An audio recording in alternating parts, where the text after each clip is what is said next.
Well, I was privileged to attend Alabama State University, where I served as student body president. I was privileged to be one of the participants in the sit-in movement in 1960. I was also privileged to be one of the founders of SNCC, the Student Nonviolent Coordinating Committee, that we created in Raleigh, North Carolina on the Easter weekend in 1960. And I have been involved politically in this state and in this area for some close to 60 years.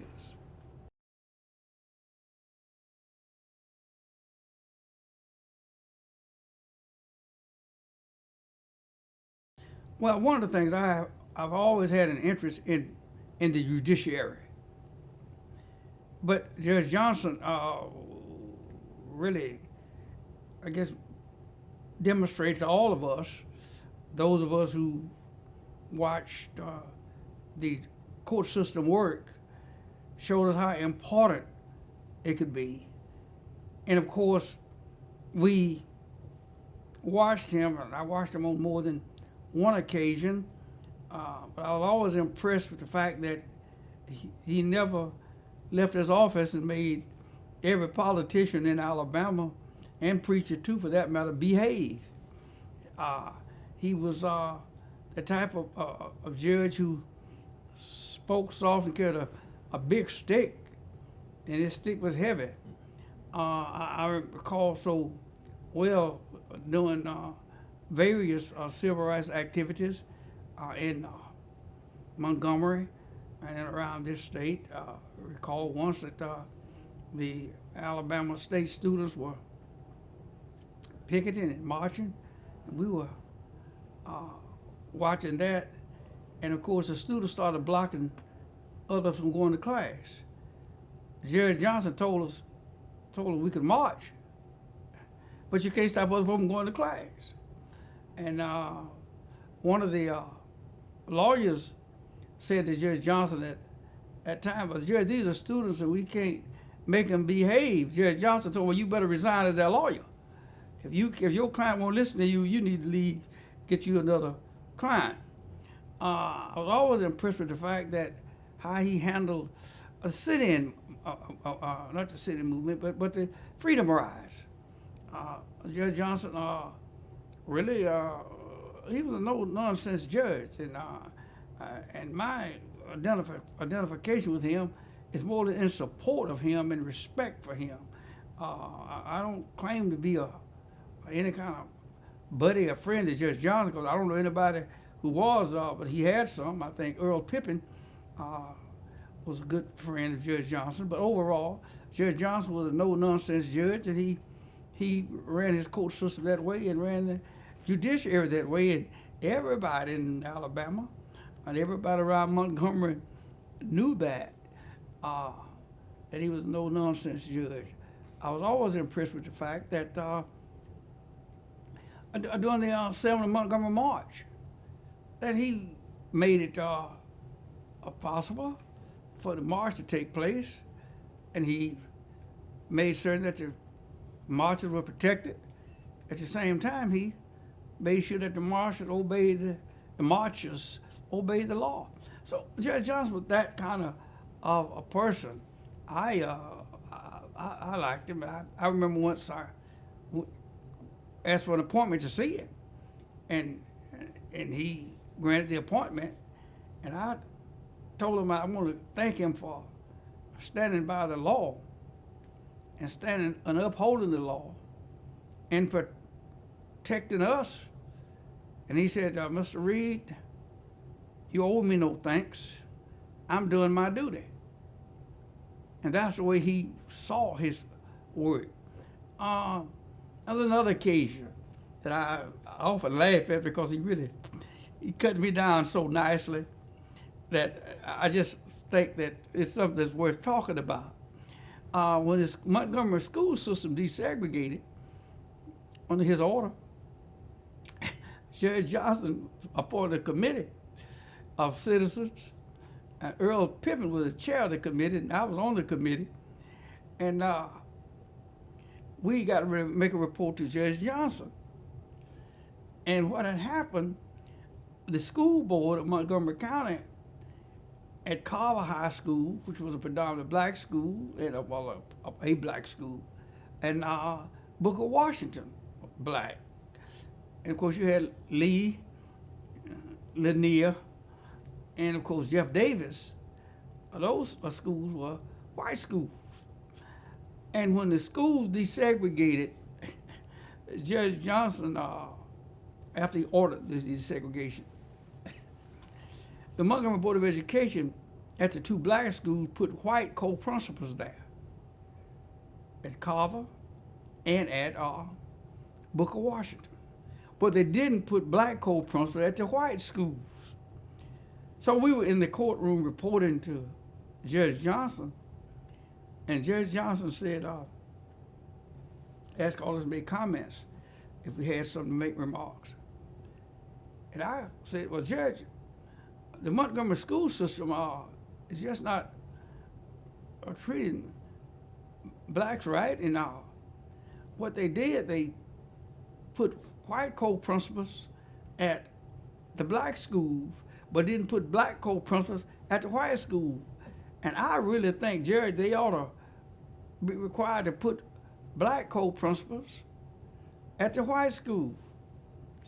He looked, he said, Mr. Reed, I disagree with that. And I looked up, and I wondered what he was going to say next. He said, we got two ridiculous situations, why have five?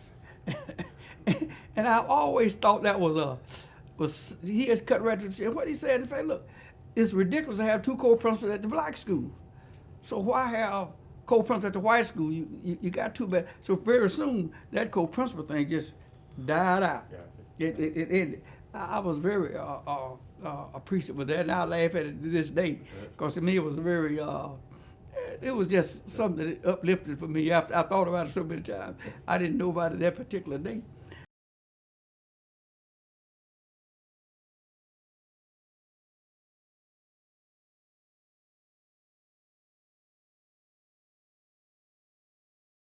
Well, I think it made it possible, and I'll give you the reasons that I see.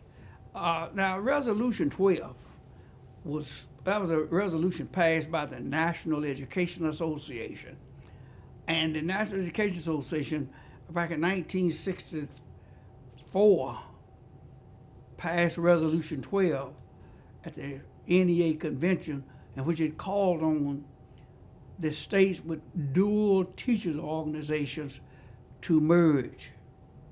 This is 64. And of course, we started negotiating the merger. The blacks, ASTA, white, AEA, started negotiating the merger in 1964. In fact, that was the year I became executive secretary of the Alabama State Teachers Association. Now, Lee V. Macon came sometime later on, but there was a part that he played in, and I'm going to cover that just 1 minute. So the NEA, through this whole effort to desegregate, the whole effort for the demand on the part of blacks for equality and fairness everywhere, the government, so many things impacted. But then, as the ASTA and the AEA came close to merger, we ran into a big, when Judge Johnson issued the order, he and Judge Reeves, and I believe it was Judge Grooms, issued that order in Lee v. Macon, which was affected 99 school system. Judge, in that, it also called for the desegregation of schools, which meant that black teachers were adversely affected in many ways because white principals and white superintendents at that time simply saw this problem very simple. Just fire the black principal. Get rid of it. And of course, the attorney Fred Gray and attorney Solomon Seay was the lawyers for the Alabama State Teachers Association. And when this decision came down, we knew that teachers were going to be adversely affected. So what we did, we petitioned the court to let the Alabama State Teachers Association intervene in the Lee versus Macon case to protect black teachers from discrimination and firings. And the judge allowed us to do that in all the cases where he had in the Middle District of Alabama. Then, as ASTA became a party plaintiff in the lawsuit, we then could bring cases to the court and point out to the court what was happening. And Judge Johnson didn't play with anybody. He just simply, he cut through the chase and had these school boards to do what was right. But later on, the ASTA and the AEA are about to merge. But ASTA is a plaintiff in the Lee versus Macon case. And we had petitioned all the other district courts too to intervene. So what happened? The merger discussions bogged down. We just got to the point where AEA said, wait a minute, you are suing a lot of our members, particularly because superintendents ran AEA. And they were people who discriminated against the black teachers. So who, if we merge, who's gonna take this litigation? Who's gonna be responsible for the litigation? So it turned out that we bogged down, couldn't move. Attorney Fred Gray was a lawyer for the ASTA. Attorney Truman Hobbs, who subsequently got to be a federal judge later on, was a lawyer for AEA. That law firm, Hobbs law firm, had been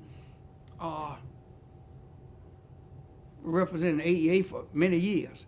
So it turned out that we met, we being the representatives from ASTA and representatives from AEA met, and we asked Attorney Fred Gray and Attorney Truman Hobbs to come in. So how can we resolve this matter? So they made an appointment with Judge Johnson, the two of them. We didn't come to the meeting, but they did. And asked Judge Johnson whether or not, told her what the situation was, whether or not the NEA, the National Education Association, could substitute itself for the ASTA. ASTA is fixing to merge. It's gone to come no more. But NEA is here. And Judge Johnson told them he didn't see any difference in NEA and ASTA because both of them had members and they would serve the same purpose. And NEA was allowed to substitute itself for ASTA and pick up the litigation to continue to protect the black teachers of Alabama. And that was a very crucial decision that Judge Johnson told us, I told the lawyers that he didn't see a problem with the NEA coming into the case. Because had not that happened, I'm not sure what would have happened in the merger. Whether we would have merged or not, at least under the condition which we did. So there we are. So Judge Johnson was very, he was practical.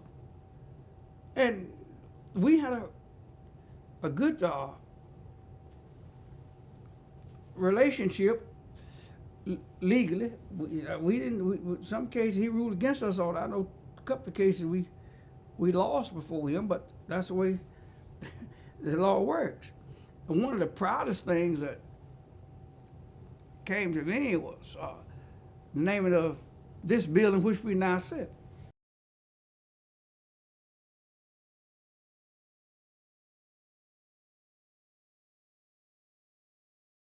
What had happened was this. These are the facts. What had happened was I was in Birmingham on something. I left the Hugo Black building. That tall building left was named for Judge Hugo Black, who was a native Alabamian and former Supreme Court Justice.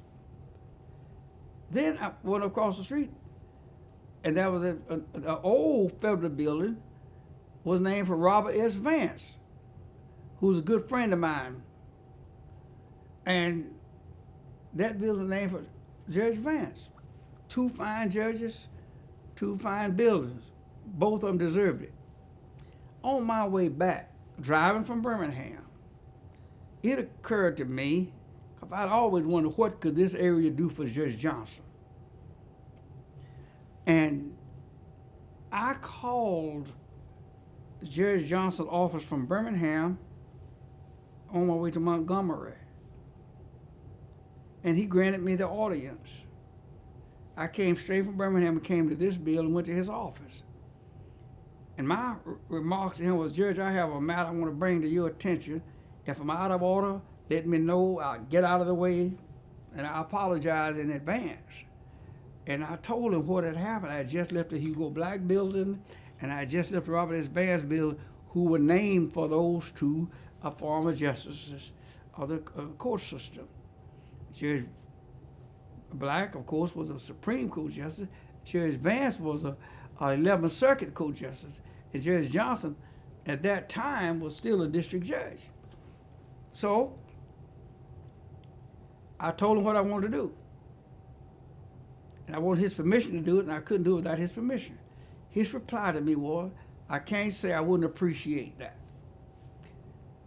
And I told him what I wanted to do. I came back, I called Senator Howard Heflin. Senator Heflin was a good friend of mine. We supported him, and we got along very well. And I told Senator Heflin what I wanted, and I wanted him to handle the bill. And he raised a question. He said, yes. He said, Judge Johnson deserved every bit of it. And he said, you know, we have to think about Judge Richard Reeves for something. That was Judge Richard T. Reeves. And of course, he said, if that's what you want, I'll see if I can handle that for you. Judge Judge Heflin. He was a senator, but I will still call him judge oftentimes.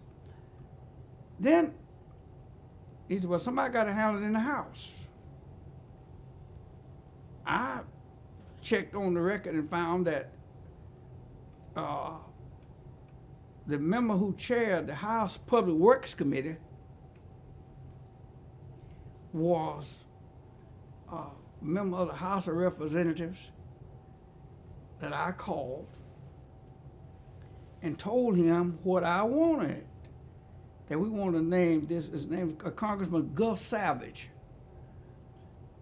And I told Congressman Savage that what we wanted, and want to name this building for Judge Johnson. His reply to me was, his response to me was, is that the judge that raised so much hell for us down there? I said, yeah, he's one, he's our man. That was my reply. He said, I think I can handle that for you, because he chaired the committee. Very soon, one day he called me back and said, well, I got your bill passed, and the building will be named for Judge Johnson. And that's how it happened. Wow.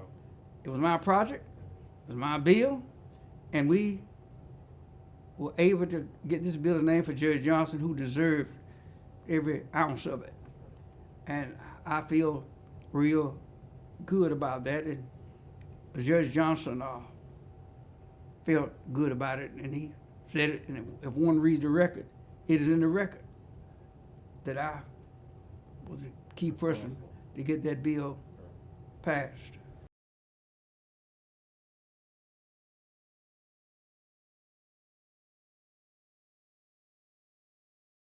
Very much so. Very much so. In fact, one of the things that, as I said before, I'd always wanted to be, and I wanted to be certain that we had. I've had a lot of respect for the judiciary. And even with working with the National Education Association, as a delegate, I would discuss resolutions there to try to get the NEA more involved in the selection of judges, federal judges. or even state judges for that matter, because I call it the silent and quiet branch of the government, the third branch. But judges, Congress can give it to you, and judges can take it away. If you don't believe that, read Shirley versus Holder. That's the case where the Supreme Court gutted the Voting Rights Act. So, said all that to say that it makes a big difference. And the fact that when we got ready to get some black judges, I recall on more than one occasion, I was beating the drums for judges. I remember when Judge Grooms and Judge Lynn retired. Richard Nixon was president. I sent them a letter asking that they appoint some black judges. Well, that letter, I don't guess ever got past the post office. But there we were. But then later on, there were some other vacancies coming up. And I went to John Sparkman, Senator John Sparkman, Senator Jim Allen, and told them that we needed some black judges. Had a black lawyer to call me. So he had a white lawyer that he wanted to bring to me to meet me because that white lawyer will become a federal judge. I told the black lawyer, don't bring me no white lawyer to be no federal judge until you bring me some black lawyers who want to be federal judges. Because I wanted us to be federal judges. So as chairman of the Alabama Democratic Conference, I led that effort to start getting the black federal judges that we now have. And the Senator Donald Stewart and Senator Howard Heflin worked with us on that, and we were able to get 5 judges appointed at that particular time, one time. 2 were black, 1 in Birmingham and 1 in Montgomery. Folk in Birmingham wanted the black judge to come from Montgomery, and folk in Montgomery said, we ought to come from Birmingham. My reply was, we want both. We want the Northern District and the Middle District.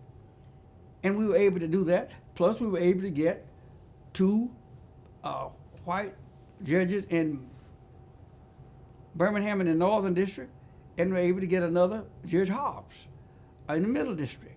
So we're going to wind up with 5 at that time. And we were just elated over the fact that Senator Heflin and designated Judge Johnson's seat for Judge Myron Thompson, because Judge Johnson at that time had gone to the 5th Circuit, and that was a vacancy. And Congressman Peter Rodino from Newark, New Jersey, helped us a whole lot in that effort, because he was chairman of the Judiciary Committee of the House of Representatives. Plus, Congressman Rodino had come to Montgomery, Alabama. He spoke to the Alabama Democratic Conference at the Jeff Davis Hotel, and he was very impressed with the arrangement of the Alabama Democratic Conference and the participation of white Democrats in the process.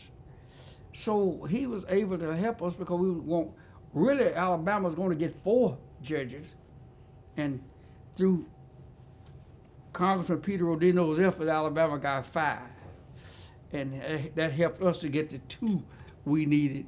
That's after I made a trip to Washington and met with Congressman Peter Rodino.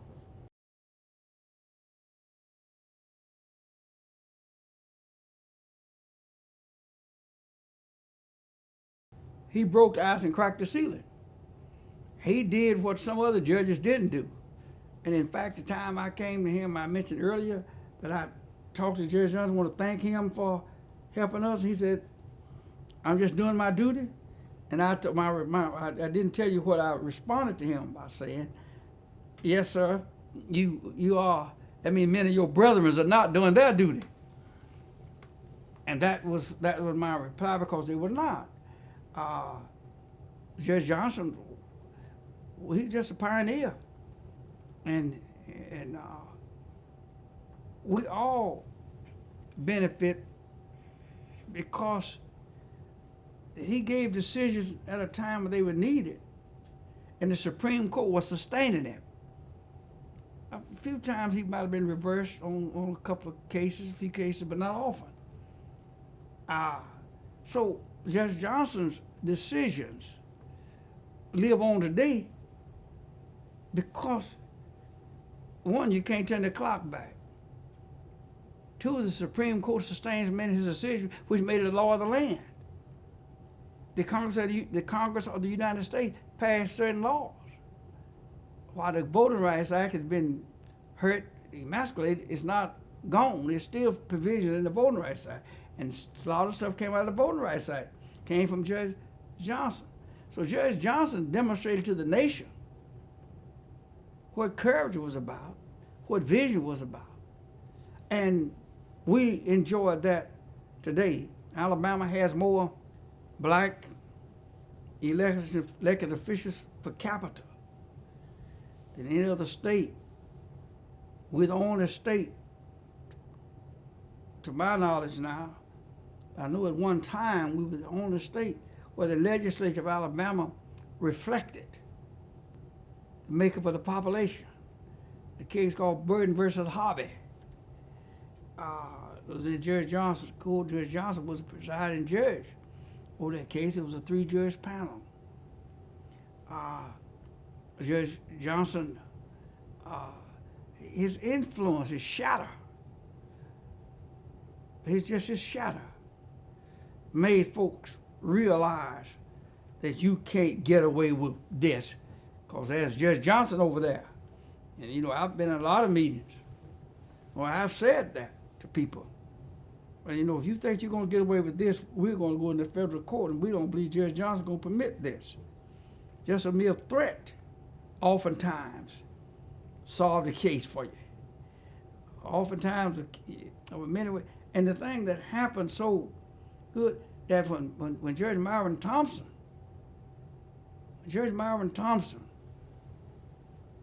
succeeded Judge Johnson, he picked up a lot of Judge Johnson's cases, and he continued the legacy and the commitment and the forward thrust that Judge Johnson had. And again, this was Montgomery, Alabama. And you had, at that time, the governor, the legislature, and Judge Johnson he was strong. I liked him. I remember one legislator went on the floor, he was a lawyer, and said some things that was not very appealing. And Judge Johnson had him to come over and say, "You're an officer of the court. You're an officer of this court. And you know the procedures. If something's going on in the court you don't like, you know the procedures to get it stopped, at least to make your position known." And soon we didn't have any more lawyer legislators saying things that was not becoming for a judicial official.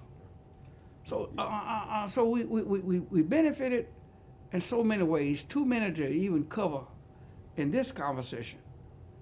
But it was very clear to the nation. Now, Judge Johnson was mistreated. We tried to get Judge Johnson on the Supreme Court of the United States. And he should have been on the Supreme Court of the United States. That was the time when Richard Nixon was having a hard time getting some judges confirmed. Judge Coswell out of Florida and a couple other judges never made it because the Democratic Senate wouldn't approve them. And they turned to Judge Johnson's name came up. And I'm told that Nixon was seriously considering putting Judge Johnson on the bench. In fact, I worked with the NEA people to try to get Judge Johnson confirmed. But what happened, the Alabama Republican delegation went to Nixon and asked him not to nominate Judge Johnson. Later on, I'm told one of the Alabama congressmen came to Judge Johnson and told him about that and apologized to Judge Johnson for that. But Judge Johnson was not treated right on that because he should have been allowed to go to the Supreme Court. The country would have benefited directly instead of indirectly, because the country still benefited indirectly from Judge Johnson.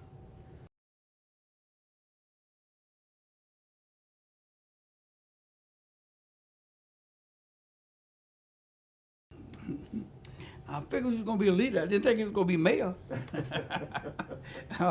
He had said one time he had no interest in politics. Right. He had said that he didn't have interest in politics. He would do something else. But then it came to him that he wanted to run for office, and I told him, gave him some of my thoughts about running for office, and that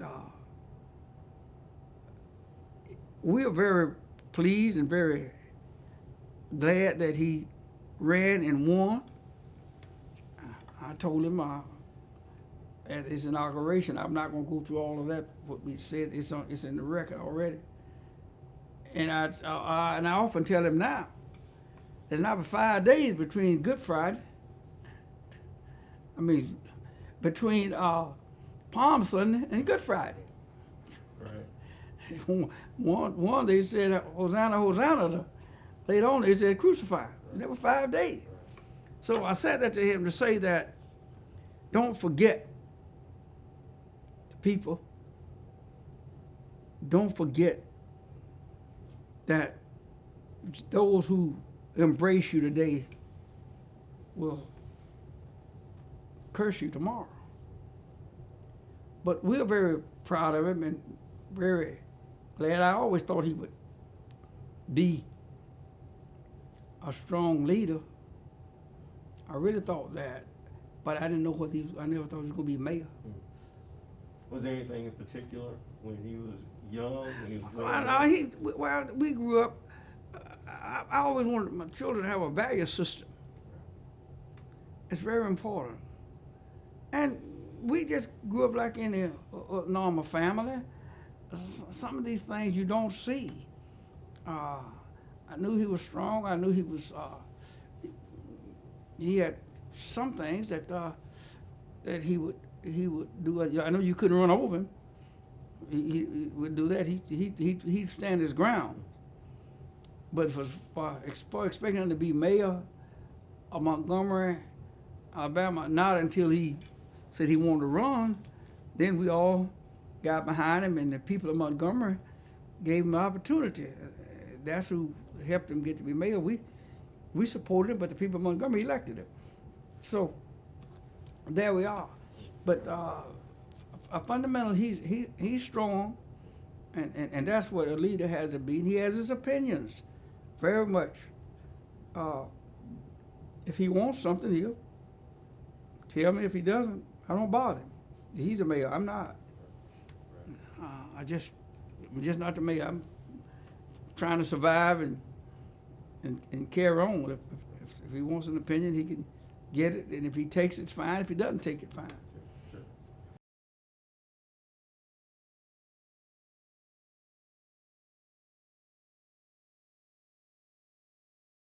He ruled against me on one, too. Yeah, he did. Well, he didn't rule really. What he did, he expressed. Now we settled the case, but after the case was over, he had said one of the lawyers that he wasn't certain that how he would have gone on that particular case yet. It wasn't a slam dunk for us. I was glad we settled it. Right. But and that's the way it goes. I never thought, and of course nobody else in with the right mind would ever think that Judge Johnson just didn't play. He had no enemies to punish or friends to reward. One thing I did use in my work for 47 years with AEA and ASTA Judge Johnson said one thing, it makes it easy to follow the law. That was a good position he took. Just follow the law. I remember once Jim Robbins was mayor of Montgomery, and I just got on the city council, and Jim called me down to the office and asked me would I stop by, and I told him yeah, and I stopped by. And there was an issue they were discussing.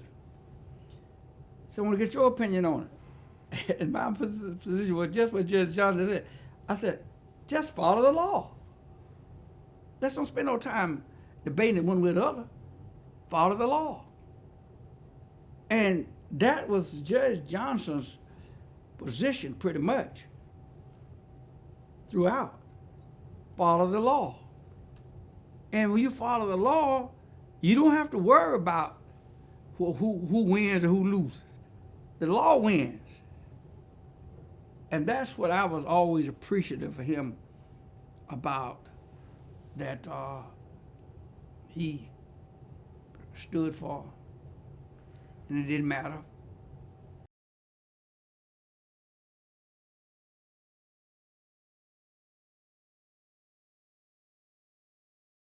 Oh, it's very important. One of the big problems with Alabama and many other states, one of the big problems is that we have denied our children a complete and objective history of our country. I'll just cite a couple of things. One is that the textbooks of the state selected by a textbook committee. And oftentimes the textbooks were slanted against the real facts of history. We'll talk, for example, about the Civil War, which is one of the most important aspects of the history of our country. So we'll talk about the Civil War. Well, we'll tell our children this wasn't a war over anything but states' rights. States' rights to do what? The Civil War was about slavery.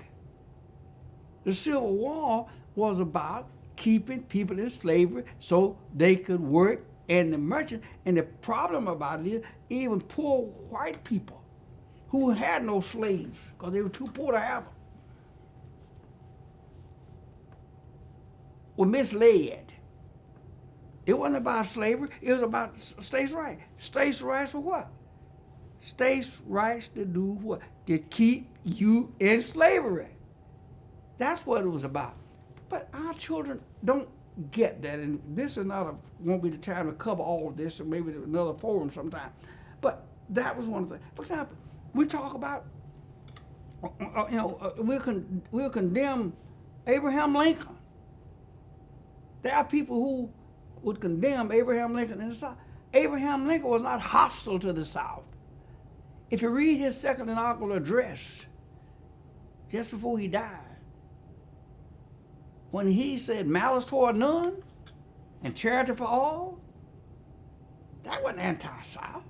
He was trying to hold the nation. Lincoln never accepted the fact that there was a Confederacy. He talked about it states in rebellion. He talked about that. He talked about it when he met with General Grant. He met with General Grant. He told Grant, in effect, we're going to let the South down easy. And you can go on and on and on about how the history has been slanted and the suffering that the slaves went through. There's some books that try to tell you folks didn't want to get out of slavery. Nobody want to be in slavery, but that's a different issue at a different time. But the only point I'm making is that our history has denied us. And the thing you said, you grew up. And the same thing with me. There were so many things that I learned about our history since I've been out of school, the public school. So, yes, it would be good if we could have more time spent. And while I'm at this, I don't know who's going to hear this program. I wonder whether it's ever be heard or not. But I would recommend to everybody. I watch C-SPAN a lot. I watch C-SPAN, particularly on the weekend where you have 24 hours of history, American history. Read that. Follow that. You can't do it 24 hours in one weekend, but every week you ought to be spending some time listening to C-SPAN, because you get where researchers come in and research the history, bring out the facts. And many of those researchers now, they're not from the North. They are Southerners who are doing research and revealing to the South what and how history was denied even white kids. I mean, nobody born with all this information, so you're taught it. You're taught it. So, those people, man, the Southern kids, white kids I'm talking about now, they also denied a factual history of this country. So, yes, it would be good. It would be good if we did more and shared more information to our students about the history of this country than we do.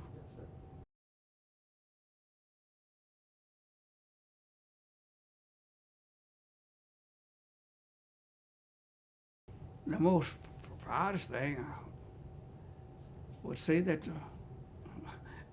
I'm living and been living a long time. I'm 82 years old, and I'm very proud of the fact of that. I'm proud of this state, proud of my family. I don't think in any one particular thing I can just single out and say, well, I'm proud of that. I'm proud of, and I'm proud of this country. I'm proud of very, very proud of this country. And the thing that what we have to do, democracy is something that's not just handed to you and you leave it. You got to protect it. You got to protect it. You got to beat the drums for it. You got to be an advocate for democracy. And whoever is abusing it, we have to be strong enough to stand by. That's because democracy is voluntary. People volunteer. Democracy is where you submit your power to survive, your will to the people. And if the people don't protect it, we won't have it. So it's very important that we protect this country. We stand by this country and live up to the Constitution. Live up to the Constitution. That is so important, as Martin King talked about. You know, live up to the creed and mean it. And one of the unfortunate things about this country, it was founded on unfairness. That's putting it mildly. It was founded on unfairness. But we, those of us who are here, and those of us who leave loved ones behind, we owe it to oncoming generations to tell them the truth, defend this country, and make this country live up to its true meaning and true creed. And when this country is wrong, we have to shape it up and tell the world it's wrong and make it right.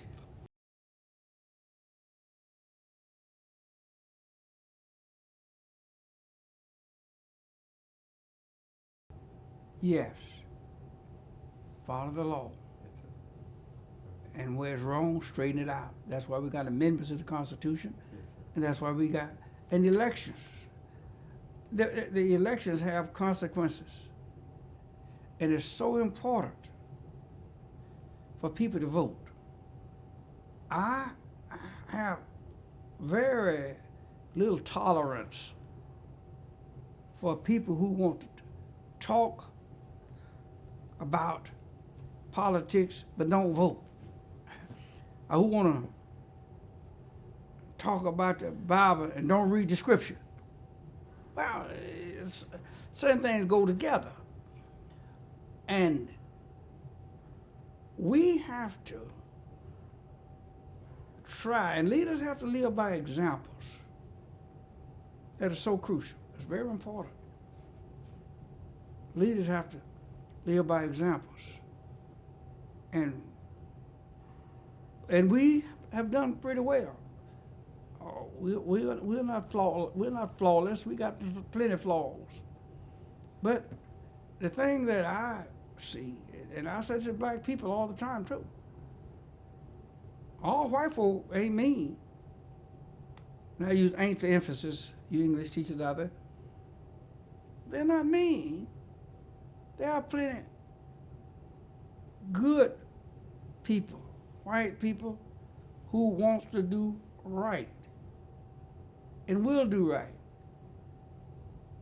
There are some not gonna ever do right. I look at Judge Johnson, look at Judge Richard T. Reeves. Those were giants. Look at me like Howard Heflin. And I could go on and on. I don't want to start naming names. I'll just leave it at that. But there are some people out there who've done a whole lot. I look at a man like Richmond Flowers down in Dothan, Alabama, who took on the Klan here, and he was holding an elected position. He wouldn't have had a lifetime position. I look at Bill Baxley, who's Attorney General of Alabama, elected position. It's easy for other folks to talk, but I'm talking about what things happen. So people have made it.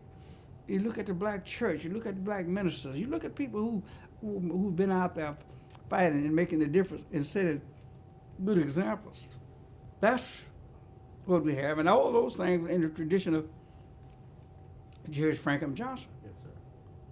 And Judge Johnson, I'm just glad that I had the privilege to meet him. I'm glad I had the privilege to work with him. I'm certainly sorry we didn't get him on the Supreme Court of the United States. But I'm also glad we named this building for him, and I took the leadership in getting this building named for him. And I thank Gus Savage of Chicago for helping me, and Senator Howard Heflin of Alabama for sponsoring those bills. So that's the way it has been, and a lot of good has come, and there's still a lot of more good is going to come, and I think we have a good president now. I think we have a good president, and I think a lot of good is going to come out of him for good for everybody.